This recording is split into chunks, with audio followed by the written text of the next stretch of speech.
O anime de Akane Banashi vem se aproximado, além de outras novidades com relação a Holy Dragon, a Summon Hearts e a outros destaques nessa edição. Vou comentar tudo nesse vídeo do que saiu da edição 13 da Shonen Jump. Fica comigo aqui no canal porque tem muita coisa interessante. Hello galera, eu me chamo Thiago. No vídeo de hoje eu comentarei a edição 13 que saiu na semana passada, né? Acabou me atrasando um pouco, mas vamos comentar aqui. E essa semana ainda vou tentar trazer a próxima edição, que é a edição 14. Mas enfim, na capa da revista tivemos o Witwat como destaque principal em um arco bem interessante, né? Agora o arco tá começando a progredir uma forma bem mais séria, a desenvolver um pouco mais, a abrir um pouco mais, né, o arco.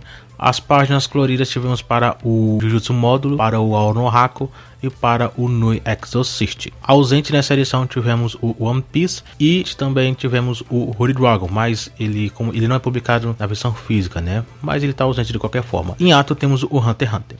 Mas antes de passarmos para Tóquio, eu queria comentar um pouquinho sobre o Holy Dragon. Ele vai lançar o próximo volume, que é o volume 5. Desde então, já teve então a informação que o mangá já vendeu 1.380.000, né, exemplares. Tá em circulação no caso, né? E esses são números muito bons. Para um mangá que tem 4 volumes, vai lançar o quinto no caso ainda, né? Então 5 volumes o mangá já alcançou, já tá quase alcançando, né, 1,5 milhão. Isso é algo muito positivo. Então Holy Dragon é um nome de peso na revista, um mangá bem popular, já tá com um anime anunciado aí para um ótimo estúdio que faz com que esse nome, né, esse título possa então receber bem mais popularidade. Então Holy Dragon tá se caminhando para ser um grande título aí da revista. Já é um título bem expressivo, mas pode ser ainda mais. Mas enfim, nessa edição tivemos no total 12 mangás ranqueados. Eu já vou adiantando as 3 últimas posições, que é o Goron Egg na 12ª, na 11ª é o Tonari no Osegawa e a 10ª posição é o de Keiyusha Toinkyo Mao. Vou comentar os 3 ao mesmo tempo, porque o que eu falar para um vai servir para o outro praticamente. São 3 mangás que estrearam na mesma leva e os 3 tiveram recepções parecidas, que no caso foram abaixo, né? Acredito que Goron Egg foi o mais decepcionante, então eu sinceramente desde o capítulo 1 já não esperava muita coisa, então só se concluiu o que eu esperava. Já os outros 2 eu tinha pelo menos uma mínima esperança. Eu já comentei com respeito ao de Keiyusha, que eu achei sobre ele, né? Eu ainda gosto da obra até agora, e eu acho que até agora o mangá não merece o cancelamento. Eu acho que se dependesse de mim, o mangá continuava em publicação. Mas enfim, não é eu que decido essas coisas, né? São 3 mangás que, apesar de não terem um cancelamento já anunciado, com exceção de Goron Egg, que não teve exatamente um anúncio de um cancelamento, mas foi anunciado que o mangá já está entrando no seu arco final, então é praticamente um anúncio, né? Eu não sei quanto tempo, quantos capítulos terão, eu vou chutar aqui em torno de 6, 7 capítulos aproximadamente, ou até 8, né? Vamos botar assim, entre 6 a 8 capítulos. Isso começando desde semana passada, né? Desde o anúncio do arco final. Vamos colocar dessa forma. Tendo em vista que tivemos uma estreia mais recente, né? De uma leva mais recente, então acredito que no mínimo a revista pode esperar os mangás eles começarem a estrear na Tóquio, ou seja, depois do capítulo 8. Então acredito que depois daí, então a revista vai pensar em trazer uma nova leva, não exatamente imediato, né? Mas acredito que pelo menos depois disso, aí então a Jump vai pensar nisso. Então, por enquanto, Goron Egg ele vai continuar em publicação enquanto esses mangás ainda tem mais poucos capítulos. Mas é questão de tempo, né? O Tonari no Osegawa, acredito que é a mesma situação, pode até ser cancelado uma mesma leva. A única exceção que eu acho, né? Mas aí é opinião minha, e que é a questão do de Keiyusha. O mangá, ele, pelo menos entre esses 3, é o que tem posições melhores. Não acredito que tenha se saído um pouco melhor. Isso não muda de certa forma quase nada. Se a revista quiser estrear 3 mangás novos, ele vai cancelar esses 3. Caso 2 cancelar só 2, mas enfim, acredito que os 3 mangás não vão ter chance nenhuma de sobrevivência e serão cancelados o mais breve possível. Mas falando sobre a 9ª posição, né, saindo dos 3 últimos, temos o Kyoshi-kun recebendo posição baixa. Pelo menos ele ficou uma posição um pouco melhor graças a essas almofadas aí, mas acredito que ele não corre risco de cancelamento na atualidade. Tendo, não diria, uma popularidade grande, né, o mangá não é tão popular, mas ele não é um fracasso total. Ele não tem vendas que podem fazer com que o mangá seja cancelado. Eu já comentei aqui algumas edições, né, com a comparação. Normalmente eu comparo, né, sempre Yozakura Family, porque sempre eu acho que é um bom parâmetro de comparação em questão de popularidade. Que Kyoshi-kun ele tem um nível de popularidade não igual de Yozakura Family, né? Yozakura Family é um outro nível, mas ele é vamos colocar assim, um meio de tabela. Sempre tá pelo meio da revista, né? Em questão de popularidade. Então acredito que por conta disso ele não tem números o suficiente para ser cancelado. Mas não quer dizer que o mangá ele não tenha 100% de chance de sobreviver, né? Por enquanto ainda ele não acredita em um cancelamento de Kyoshi-kun.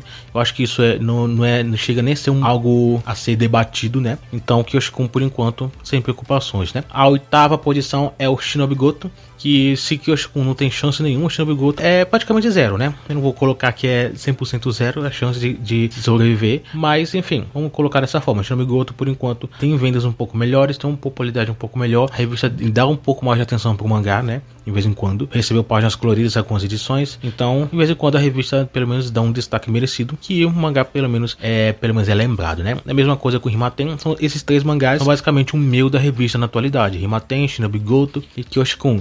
Eu chamaria de o Big Three dos tanto faz, vamos colocar dessa forma, né? Porque eles não têm popularidade tão grande, mas também não é um grande fracasso. Então eles praticamente estão preenchendo espaço, são um tampa-buraco da revista na atualidade. São essa situação dos três mangás. Então é a mesma coisa, Rimaten muda muita coisa, né? Agora, subindo um pouquinho mais, a gente encontra o Akane Banashi, que tem o anúncio do anime já faz um tempo.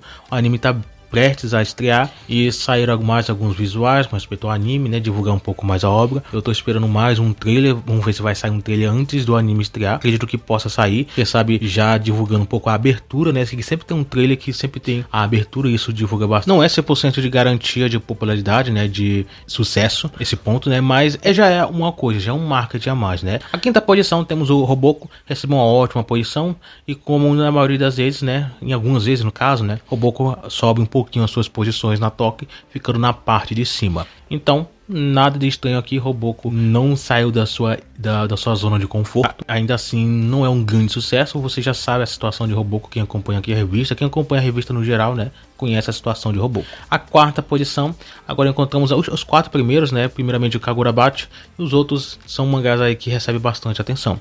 Kagurabachi voltou para uma posição alta, não que ele recebia posições baixas, né, mas sempre estava aí recebendo posições no meio da revista. Dessa vez, voltou para um top 4 nessa edição, algo merecido. Espero que se mantenha por aqui por enquanto, pelos próximos meses, pelo menos nesse período aí, né? Kagurabachi é um grande sucesso, recebe uma boa atenção e acho que colocar esses mangás em primeiro lugar faz bastante sentido, né? Vejamos como será a estratégia da Jump daqui pra frente. Agora, abrindo o top 3, encontramos o Summer Hats, mangá que já anunciou o segundo volume, né? No caso, já tá disponível, já tem a capa, né? Acredito que mês que vem, ou até esse mês, no caso, estamos em março já, né? Será lançado o volume de Summer Hats. Vejamos como será, como acontecerá. Estaremos aí de olho sobre qualquer novidade, né? Summer Hats vendeu muito bem, me impressionou até demais, não me surpreendeu, né, muito.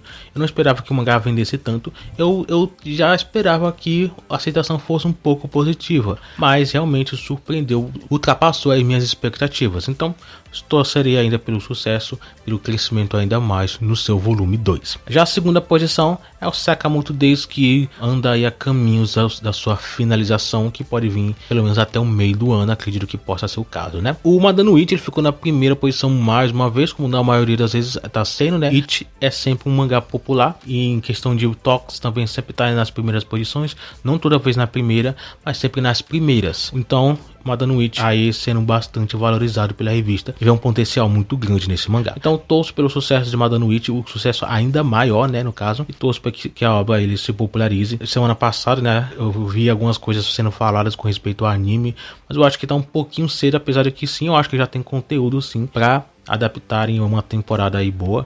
Mas eu acho que a revista pode esperar um pouquinho mais, né? Mas nada diz que não pode ser anunciado antes, né? Estaremos aí de olho sobre qualquer novidade e ver o que ainda pode sair. Mas enfim, para a próxima edição, que é a edição 14, teremos Madano It como a capa da revista e as páginas coloridas serão para o Akane Banashi, para o Somyon Hearts e para o Jujutsu Módulo. Serão os destaques da edição 14 que eu vou estar comentando. Vou tentar trazer o mais breve possível para a gente estar em dia novamente, né? Tive alguns problemas aí umas semanas atrás e acabei me atrasando um pouco, mas vamos estar de volta aí nos atuais. Também acompanhe as vídeos da Magazine, que logo a gente vai estar nos semanais também. Então, de qualquer forma é isso. Eu fico por aqui e até o próximo vídeo.